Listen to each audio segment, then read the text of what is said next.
কিছু যান্ত্রিক অসুবিধার জন্য কয়েকদিন ঠিকমতো ইউটিউব করতে পারিনি, ভিডিও করতে পারিনি।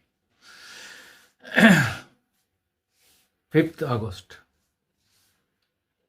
5 আগস্ট আমাদের কাছে খুব আনন্দের দিন, খুব দুঃখের দিনও। আগে দুঃখের কথাটা বলি। 5ই আগস্ট আমরা বাংলাদেশে হাসিনা সরকারের পতন দেখেছি। বহু মানুষের মৃত্যু, সাম্প্রদায়িক দাঙ্গা, ছাত্রদের পিটিয়ে মারা, গুলিতে মারা, বহু পুলিশ কর্মীকে গুলিতে মেরে দেওয়া, সমস্ত অপরাধীদের জেল থেকে মুক্ত করে দেওয়া, জেলগুলো সব দরজা খুলে দেওয়া, বিদেশি শক্তির বিপুল অর্থের বিনিময়ে একটা দেশের পতন 5ই আগস্ট। আর আনন্দের খবরটা কি? আমি সুকুমার দেবনাথ আমার আজকের দিন টিভিতে আপনাদের স্বাগত জানাই। হ্যাঁ, 5ই আগস্ট হচ্ছে আমাদের আর একটা স্বাধীনতার দিন। ব্রিটিশদের হাতে আমরা বাংলাদেশ, ভারত, পাকিস্তান মানে এই উপমহাদেশ, ভারত উপমহাদেশ পরাধীন হয়েছিল 200 বছর, প্রায় 190 বছর আর কি। 1947-এ তার থেকে মুক্তি হলো। আর এই 5ই আগস্ট সেই আমাদের যারা পদায়নত করে রেখেছিল, সেই ব্রিটিশ যারা ক্রিকেটেরও জন্ম দিয়েছে, সেই ব্রিটিশদের আমরা হারিয়ে দিলাম।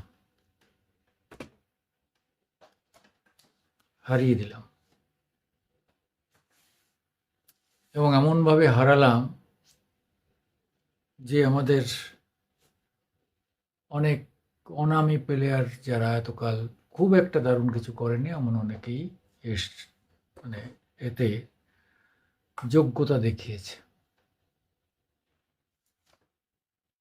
ফলে এই জেতাটা অন্য সব জেতার থেকে একটু আলাদা। মোহাম্মদ সিরাজ বরাবরই প্রথম দিকে স্পেলে খেলেছে। বুমরা ওপেন করলে দ্বিতীয় ওভার সিরাজ পান। সিরাজ প্রথম দিকে বহু উইকেট নিয়েছেন, 1-2 উইকেট একসঙ্গে অনেক নাম্বার নাও পেতে পারেন, আবার অনেকবার 5 উইকেট হলো পেয়েছেন। কাজে সেই নবাব সিরাজ আমাদের 5 আগস্ট আমাদের খুব শান্তি দিয়েছে। ইংল্যান্ডের সঙ্গে খেলাটা সবটাই ছিল অত্যন্ত উত্তেজনা। একটা আমরা জেতার পরেই পরপর দুটোতে হেরে যাওয়ার পরে আমরা খুব বেকায়দা অবস্থায় ছিলাম। চতুর্থতে যে আমরা ড্র করলাম, সেই ড্র নিয়েও বিপুল আলোচনা হয়েছে। কোনো ড্র নিয়ে আমি অন্তত এই বয়স, আমি আমার স্মরণকালে গাভাস্কার যখন থেকে খেলছেন 1971 থেকে, তা আমারও ক্রিকেট শোনা, তখন তো রেডিওতে শুনতাম, তখন থেকে সেখান থেকে এ পর্যন্ত মূলত লং মার্চ কর্মসূচির পক্ষে ঢাকা বিশ্ববিদ্যালয় কিংবা শাহবাগে ঢোকার লক্ষ্য ছিল ছাত্র জনতার। তাদের গতিরোধ করতে রাজধানীর চাঁখাকুলে এভাবেই নির্বিচারে গুলি চালাতে দেখা যায় আইন শৃঙ্খলা রক্ষা বাহিনীকে। ঊর্ধ্বতন কর্মকর্তাদের নির্দেশে একের পর এক লাশ ফেলতে দেখা যায় কিছু পুলিশ সদস্যদের। ঘড়ির কাঁটায় তখন দুপুর 12:30 কিংবা 1:45, অর্থাৎ বিপ্লবের মাত্র 1 থেকে 1.5 ঘন্টা বাকি। এত প্রশংসা পেয়েছে। এমন পরিস্থিতিতে সাইরেনের শব্দে ভারী হয়ে ওঠে ঢাকা মেডিকেল কলেজ হাসপাতাল এলাকা। পরিস্থিতি পর্যবেক্ষণে তখন আমরা শাহবাগ চত্বরের দিকে এগোই।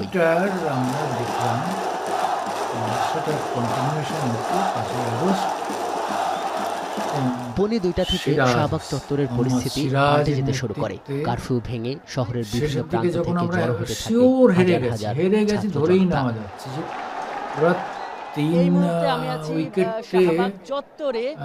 আমার ডান অর্ধেকের পাশে বেশি রান আছে তুলে নিল বিএসএমএমইউ অর্থাৎ বঙ্গবন্ধু এবং শেখ মুজিব হাসপাতাল, 6 এবং এই উইকেট বাম যখন পাশে তখন এই সড়কটি চলে গেছে শাহবাগ থানা কিংবা ঢাকা বিশ্ববিদ্যালয়ের দিকে।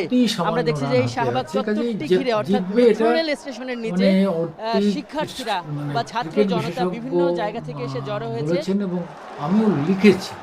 ঘণ্টাখানেকের মধ্যে লাখো জনতার উপস্থিতিতে পূর্ণ হয়ে যায় শাহবাগ চত্বর। এর মধ্যে খবর আসে পালিয়েছে শেখ হাসিনা। এরপর সারা শহরের মানুষের গন্তব্যে পরিণত হয় এই শাহবাগ। বিপ্লবের এই কেন্দ্রে পৌঁছাতে গিয়ে তখনও বিভিন্ন সড়কে আইন শৃঙ্খলা রক্ষা বাহিনীর নির্বিচার গুলিতে প্রাণ হারান শত ছাত্র জনতা, যাদের অধিকাংশই কিশোর তরুণ। কাছ থেকে এরকম নির্বিচার আক্রমণ চালায় দুই দিক থেকে আসা পুলিশের দুই দল। এবং লাস্ট উইকেট না পড়া পর্যন্ত আমরা কেউ যারা দেখেছেন তারা কেউ জিতবেন, ভারত জিতবে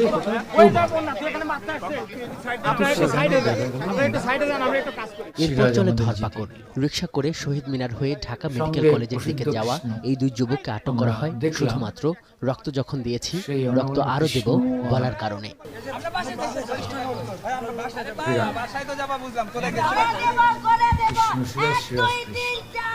দুজনে মিলেই ঢাকা বিশ্ববিদ্যালয় ক্যাম্পাস, আশপাশের এলাকা আইন শৃঙ্খলা রক্ষা বাহিনী ছাড়া তখন কার্যত শূন্য। তবুও যখন যাকে দেখেছে পুলিশ তল্লাশি চালিয়েছে, আটক করেছে। কিন্তু ওর মতো জোরে বলেন দ্বিতীয় আক্রমণ সে থমথমে ঢাবি ক্যাম্পাসে তখন টিপটিপ বৃষ্টি। মূলত লং মার্চ কর্মসূচির পক্ষে ঢাকা বিশ্ববিদ্যালয় কিংবা শাহবাগে ঢোকার লক্ষ্য ছিল ছাত্র জনতার।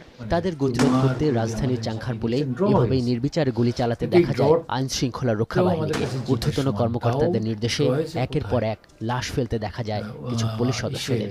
ঘড়ির কাঁটায় তখন দুপুর 12:30 কিংবা 1:45, অর্থাৎ বিপ্লবের মাত্র 1 থেকে 1.5 ঘন্টা বাকি। এমন পরিস্থিতিতে সাইরেনের শব্দে ভারী হয়ে ওঠে ঢাকা মেডিকেল কলেজ হাসপাতাল এলাকা। পরিস্থিতি পর্যবেক্ষণে তখন আমরা শাহবাগ চত্বরের দিকে এগোই।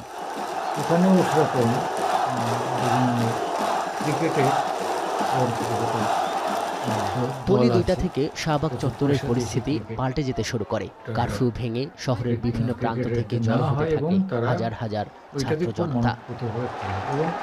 ওখানে বিদেশিদের আমাদের আইপিএল এর ধাঁচে ওখানে বিদেশিরা খেলতে পারে, তবে দুজনের বেশি খেলতে পারে অর্থাৎ বঙ্গবন্ধু তাই শেখ মুজিব আমাদের এখান হাসপাতাল, থেকে অনেকে এবং এই বাম পাশে এই সড়কটি চলে গেছে শাহবাগ থানা কিংবা ঢাকা বিশ্ববিদ্যালয়ের দিকে। আমরা দেখছি যে এই শাহবাগ চত্বরটি ঘিরে অর্থাৎ মেট্রো রেল স্টেশনের নিচে শিক্ষার্থীরা বা ছাত্র জনতা বিভিন্ন জায়গা থেকে এসে জড়ো হয়েছে। বড় কথা ভালো কথা করতে পারে। ঘণ্টাখানিকের মধ্যে লাখো জনতার উপস্থিতিতে পূর্ণ হয়ে যায় শাহবাগ চত্বর। এর মধ্যে খবর আসে পালিয়েছে শেখ হাসিনা। এরপর সারা শহরের মানুষের গন্তব্যে পরিণত হয় এই শাহবাগ। বিপ্লবের এই কেন্দ্রে পৌঁছাতে গিয়ে তখনও বিভিন্ন সড়কে আইন শৃঙ্খলা রক্ষা বাহিনীর নির্বিচার গুলিতে প্রাণ হারান শত ছাত্র জনতা, যাদের অধিকাংশই কিশোর তরুণ। কাছ থেকে এরকম নির্বিচার আক্রমণ চালায় দুই দিক থেকে আসা দুইটি দল। জেতার পরে দেখলাম যে সে ঘুরিয়ে নিয়েছি, যে আমাদের ভারতের সবথেকে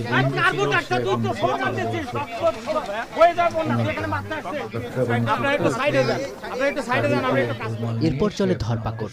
রিকশা করে শহীদ মিনার হয়ে ঢাকা মেডিকেল কলেজের দিকে যাওয়া এই দুই যুবককে আটক করা হয় শুধুমাত্র রক্ত যখন দিয়েছি, রক্ত আরো দেব বলার কারণে।